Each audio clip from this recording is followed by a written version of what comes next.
All right, so we're going to talk about metabolism today.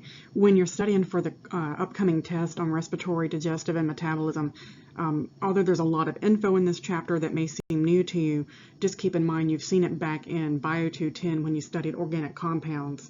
I would also put this one on the back burner, putting your focus of time rather on the respiratory and digestive systems.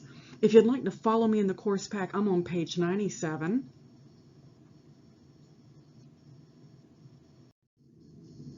You've probably heard this definition before in Bio 210 as well.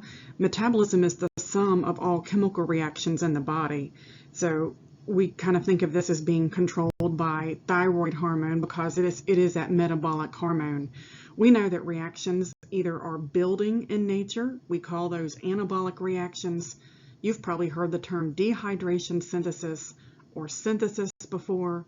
Chemistry classes oftentimes call them combination reactions. And in these reactions, we see monomers build together to form polymers. Now, the opposite type of reaction is what we call a catabolic reaction or a breakdown reaction. These are oftentimes discussed as decomposition reactions in chemistry. We call them hydrolysis here in this class as well. So in this case, we're looking at polymers, large molecules breaking down to their building blocks. Those, of course, are called monomers. So you've got to keep this in mind as we work through this chapter, that we're working with building reactions and breakdown reactions, anabolic versus catabolic. All right, so some examples in your body may be, let's say you've cut your finger and you're having to grow some new skin back. Growing new skin would be a great example of which reaction? That would be an anabolic reaction. Or you may say, okay, I'm losing weight and I'm breaking down fat molecules. Now what kind of reaction are we talking about? Now we're talking about a catabolic reaction. All right, so that's what's covered on page 97. Let's turn over to talking about carbs on page 98. So people oftentimes think about carbs when they think about losing weight, and I think this is an interesting picture to take a look at. If you do want to lose weight, most of the weight loss goes in the form of carbon dioxide. So if you are taking in 148 ounces, they're using oxygen, food, and water as what's coming in, then you'll notice that the majority of what goes out is carbon dioxide. Urine accounts for a very small amount, and metabolic water is just water that's made from metabolism, and that's a small portion of what we're using every day. So interesting here that, how do you make more carbon dioxide? Exercise. Get that heart rate up and breathe out more of what comes in. So it takes around 3,000 or more calories per day to lose a pound of weight. So you have to cut about 3,000 calories from your diet if you want to lose 1 pound. So that's why it takes so long to lose weight. All right, so this is good review for us. This comes back from Bio 210. We know that carbohydrates are, of course, the quick fuel for our body, and they come in the form of monosaccharides like simple sugars, glucose, fructose, galactose. We know disaccharides are also very simple. There's 2 sugar molecules that form those disaccharides. Maltose, sucrose, and lactose form this category. Again, those OSE endings remind us these are sugars. And then polysaccharides, in our body, we store them as glycogen. Plants make starches and cellulose, so we don't necessarily make starch and cellulose. We like to eat those things, but we don't store them in our bodies. This is glucose. It is a 6-carbon molecule. If you just take a moment to count, there's 1 carbon, 2, 3, 4, 5, 6. That makes this a fairly easy molecule to break down. And so this is the preferred fuel for our body, is this particular molecule here called glucose. This is starch. Of course, this is not something we make. This is something we eat. It comes in rice, breads, grains, potatoes. And so it's a great source of glucose molecules. In fact, every one of these 6-sided rings is a glucose molecule. This is how we store extra glucose. We store it as glycogen. You'll notice that again, every one of these 6-sided rings is a glucose molecule. That is a lot of energy stored in that big molecule of glycogen. So thinking back to Bio 210, where do you store glycogen? Liver and muscles. Okay, so we just talked about the liver. Insulin helps us to store excess glucose there as glycogen. All right, so on your worksheet, you'll notice we're going to talk now about glucose catabolism and anabolism. So breaking down glucose helps to build ATP molecules for us. So we're going to transform glucose and oxygen through aerobic cellular respiration. That gives rise to carbon dioxide. That's a waste product that you exhale out. And water. And of course, this water here is called metabolic water because you're making it as a result of metabolism. And there's what we're looking for, 34 to 36 ATP molecules. Those, of course, are energy molecules. Just going back here, where do you get the oxygen from? You inhale it, and the glucose comes in the form of food. Okay, so this aerobic cellular respiration process is how we break down glucose to give ourselves the energy that we need to move every day. Just a reminder that glucose catabolism or aerobic cellular respiration takes place in this organelle. This is the mitochondrion.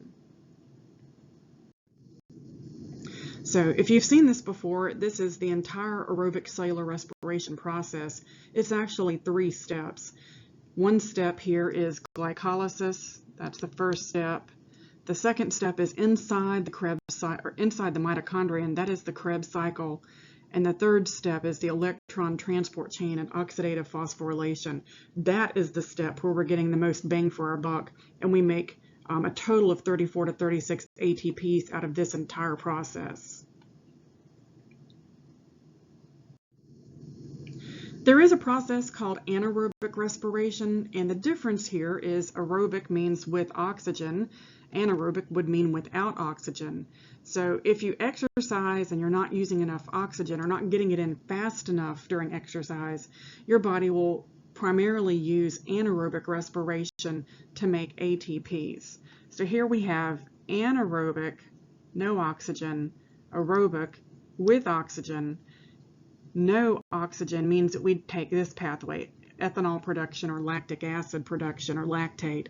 Now, of course, we don't make ethanol. You would get drunk off of exercise if that was the case. We only do lactate production or lactic acid production. Organisms like yeast do ethanol production. All right, so that's one way to make ATP quickly if you're exercising and don't have enough oxygen coming into your system fast enough. Ideally, when we exercise, we should be breathing and bringing in enough oxygen to use the aerobic pathway. And the reason for that is we make 34 to 36 ATPs through aerobic respiration, and we make, around 1 or 2 ATPs through anaerobic respiration. So not a very good bang for your buck. If you think of this as gas mileage, then anaerobic is poor gas mileage. All right, so here you go. This is how this process works. It makes around 2 ATPs. Not very efficient when you do anaerobic respiration. We sometimes need to store excess glucose molecules. Maybe you've had a meal of Krispy Kreme donuts and a Coke. All that extra sugar has to go somewhere. So insulin helps to take that extra glucose and push it into your cells. That gives you the jittery sugar high that you get after a sugary meal. And any excess glucose still in circulation will be stored in the liver as glycogen. So we know this process here is called gluconeogenesis, or it's simply known as glycogenesis. So we talked about this term earlier in this course. Here's the word glycogen, and here is the word genesis. Literally, we are making glycogen from glucose and storing it in the liver. I'm just going to put a big star down here. This process is driven by insulin.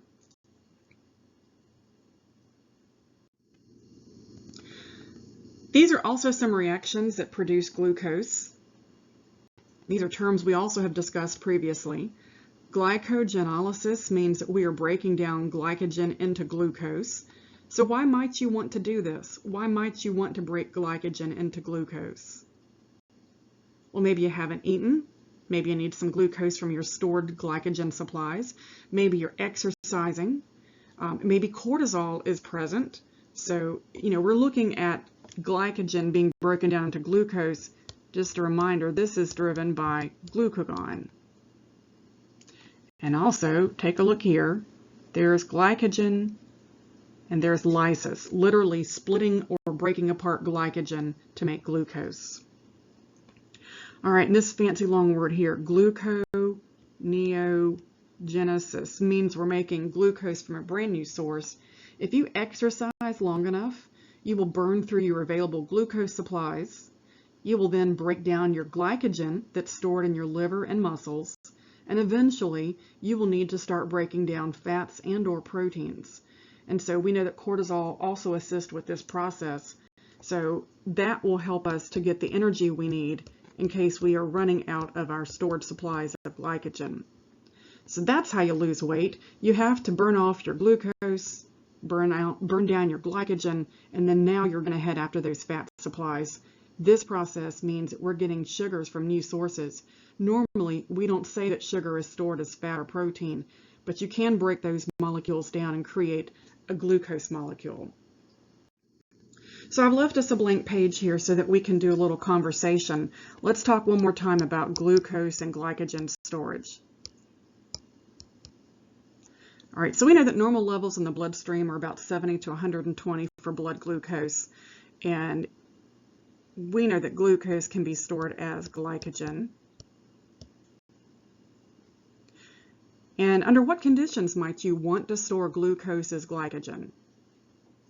You might do this when your blood sugar is too high. And do you remember the name of the hormone that drives glucose storage as glycogen in the liver and muscles? It is insulin. Okay, you may recall that insulin lowers blood sugar or glucose. And here's the million-dollar question. What is the name of this process where you store glucose as glycogen?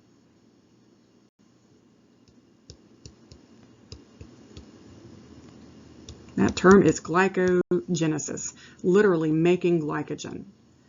Just a reminder, we store glycogen in our liver and muscles for around 3 days. And after that period of time, your body converts it to fat.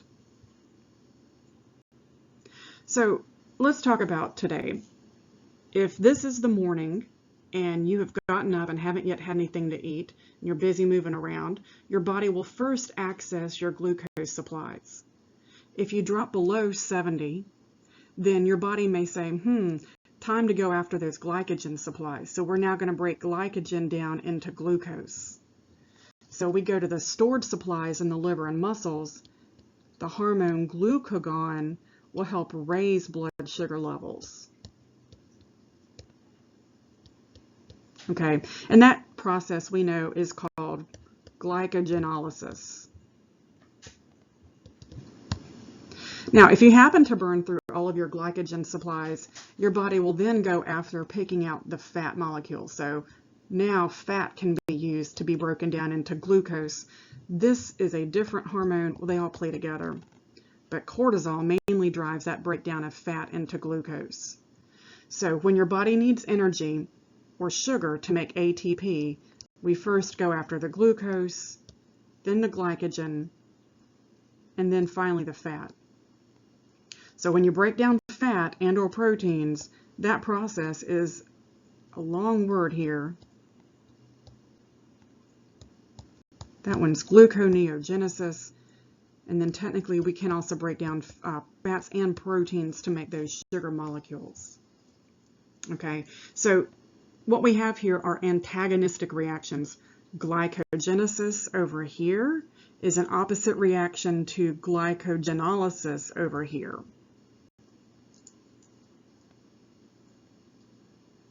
All right, so that's a hefty page of material. That is page 98. Do you have any questions so far? Okay, so if you do, let me know because that is a pretty thick page of material. Let's head on to page 99. This is going to be lipid metabolism. Just a reminder that the building block for the lipids is a set of fatty acids and glycerols. So this is a monstrous looking molecule here. I'm going to circle those fatty acid chains. There's 1, There's 2, and then down here's the third one. So these fatty acid chains, there's 3 of them here, are attached to 3 glycerol heads. And it looks like these are, for the most part, saturated. Looks like every carbon has a hydrogen bound to its backbone there. So in our bloodstream, we need to transport fats because fat and water of the bloodstream don't necessarily get along. So we have these transport molecules called lipoproteins. Technically, lipo means fat, and of course they are linked to these proteins. So we have what's called high-density lipoproteins and low-density lipoproteins. The high-density ones are considered to be helpful. That's one way to remember these. These are helpful because they are taking these fat molecules or cholesterol to the liver to be included in bile. We just got through talking about the digestive system. Bile is eventually carried out into feces, so that's one way to get rid of cholesterol. Low-density lipoproteins are sometimes called lousy because they are taking fats out to our cells and tissues. And on their way taking that cholesterol or fat to the cell and tissue, they may drop them and they then clog up those vessels. So this is what we consider to be a bad lipoprotein. So if you happen to get a blood test back, you would want to have higher levels of those helpful LDLs, and you'd prefer to have lower levels of those lousy or bad LDLs. And there's a ratio that can be calculated for these blood lipoproteins. You want the ratio to be more of the HDLs and less of those LDLs. So interesting thing here is these HDLs and LDLs are transporting cholesterol, and about 3/4 of the cholesterol that your body makes is genetically driven and happens to occur in your liver. That number right there, 3/4 is what you naturally make. 1/4 or 25% or so comes from the foods that you eat. So if you have high cholesterol, you can only manage about 25% of your cholesterol by managing your diet. Notice the rest here is coming from your genetics and your liver. So unfortunately, some of us are doomed with having high cholesterol because of genetics. On your worksheet, you'll notice 2 terms there, atherosclerosis and arteriosclerosis. Here in this picture, you may notice some cholesterol and calcium plaques that are hardening inside these vessels. That is a beginning stage disease called atherosclerosis. Over time, this hardening here means that this artery is less flexible. It's like a dried out rubber band, no longer able to accommodate changes in blood pressure. So the end stage of this disease is called arteriosclerosis. That's when arteries harden, we have calcium deposits inside, and unfortunately, clots can form in here and can block the flow of blood through that vessel. So just a reminder that HDLs are helpful because they carry cholesterol, a type of fat, to your liver. We of course include that cholesterol in bile. That's excluded in feces eventually. Bad LDLs, lousy LDLs there, carry cholesterol out to cells and tissues to make the lining or plasma membrane of new cells. So cholesterol may taste good, but of course it's bad for those vessels. Well, we can break down fats using gluconeogenesis. That process can eventually give us glucose. Glucose can then be turned into ATP energy. So not a clean process. You'll have to borrow those glycerols here, ultimately to make the glucose molecules. So I just wanted to show you what a messy picture this is. There's a lot going on in order to make those beta oxidation processes turn fatty acids into coenzyme A, right there, and eventually we can break that down. I wanted to mention ketosis here because when you break down fats and turn them into sugar, then ketones may be present in the bloodstream and the urine, and non-diabetic ketosis is okay because that means you're breaking down the fat supplies in your body. You should be losing weight when that happens. So a ketogenic diet would focus, you'll see here, on mostly fats and proteins, and that forces your body to break those down from your foods and from what you've got available in your storage supplies of fat. Now, in a diabetic, ketoacidosis can be a problem because that means the pancreas is not regulating blood sugar properly. So ketones can break down. They can give a strange odor to the breath, kind of like a fruity alcohol odor. It's an acetone odor. So that is a warning sign that blood sugar is not being properly managed.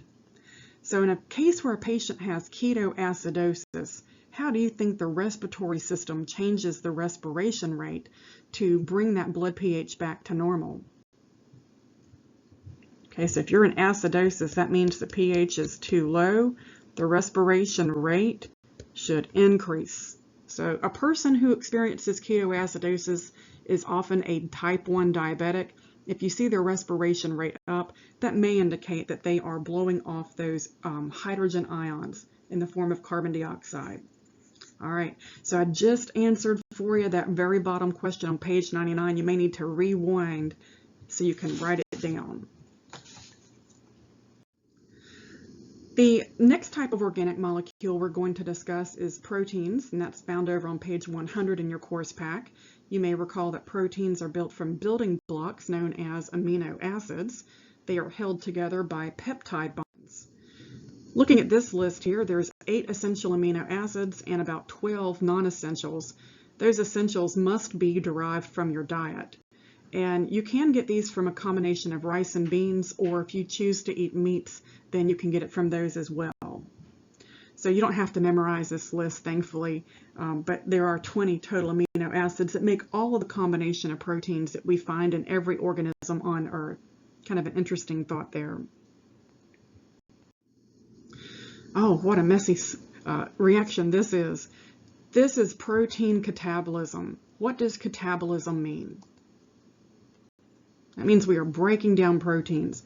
So why might you do this? You might want to make sugars out of those proteins in case you don't have enough glucose for ATP production. You'll notice that when we break down an amino acid, they've picked serine here to show us that is one amino acid. Then we produce a waste product here called ammonia. That goes to our urine. Okay, that's what gives that characteristic odor to urine. We then can break down the product here, pyruvic acid, and part of that molecule can give us energy, that's ATP. The other part of that molecule can undergo gluconeogenesis and make glycogen. There is nothing you need to learn about this image. I just wanted to show you that we can eventually take glucose out of a protein molecule. So that's how we ultimately can make glucose for ATP production. Just wanted to mention metabolic syndrome, since we're talking about these organic molecules, as a way to wrap up the proteins, carbs, lipids that we've just gotten through talking about. Metabolic syndrome is a combination of problems. It includes obesity, high blood pressure, high blood sugar, high blood triglycerides, and a low number of those helpful HDLs. So this leads to risks for development of some other problems such as diabetes, cardiovascular disease, pulmonary disease, stroke, and cancer. So I've given you 2 blanks on your worksheet. You may want to write down all 5 of these, but I'll pause here for just a moment so that you can look at this picture and jot down some for the bottom of page 100.